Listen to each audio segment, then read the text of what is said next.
Back in the late 50s, early to mid 1960s, my family used to go to Myrtle Beach, South Carolina every summer for a couple days. And when I say my family, I mean my mother, my sister, uh, my dad, to my knowledge, never went to Myrtle Beach. Dad, every weekend, would be playing music up here in Delaware, so he didn't make the trip.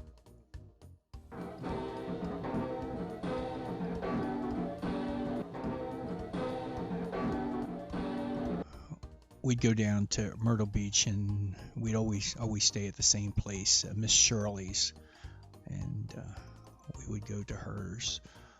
Her It was a motel, and it was just a couple miles away from the beach. My family, we go to the place called the Bowery, which may still be there. I don't know. The Bowery bar, and the Bowery was it was open every, I think, well, 6 days a week anyway, and 24 hours a day. They'd have a house band that would play for hours and hours. One of the entertainers who performed at the Bowery was a man by the name of Jimmy Myrie.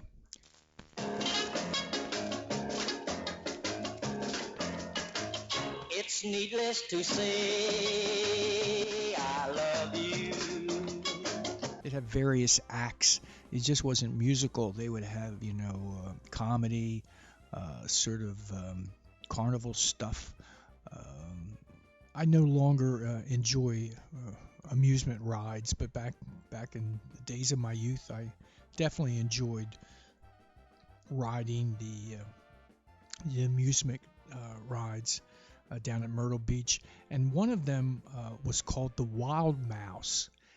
Another thing I remember is the musical Carousel. I guess it was a carousel. It was sort of angelic sculpture, and they would be playing music.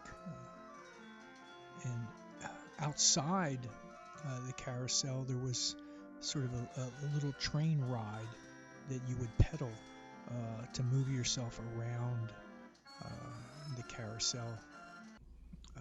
Myrtle Beach. There was one summer where a friend of my aunt and uncle, and my mother too, I guess, imagine, her name was Skip, and I don't know whether she was divorced or widowed or never married or what her backstory is.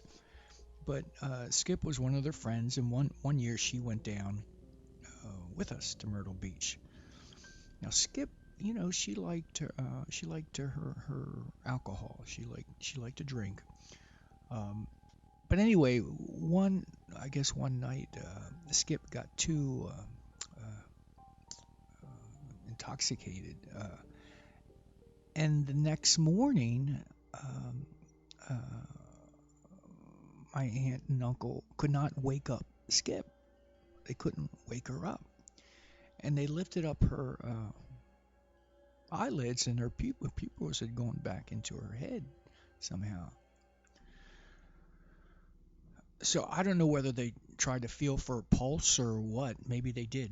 But anyway, they kind of jumped to the decision Skip had died. And instead of calling an ambulance, they called a funeral home. And the funeral home sent out a hearse with two men and a gurney to come get the deceased. Well, when the men with the gurney came in to the motel room to get Skip, they walked up and they started to pick her up. And as they were picking her up, Skip awoke. Men from the funeral home asked, my family what to do with Skip, and I think it was Aunt Jane or my uncle or somebody said, "Well, go ahead and take her to the hospital."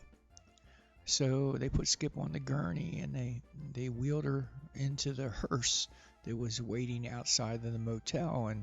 And Skip, as they were, rolling her into the hearse, was yelling back to my Aunt Jane, "Jane, don't let them take me! Don't let them take me!"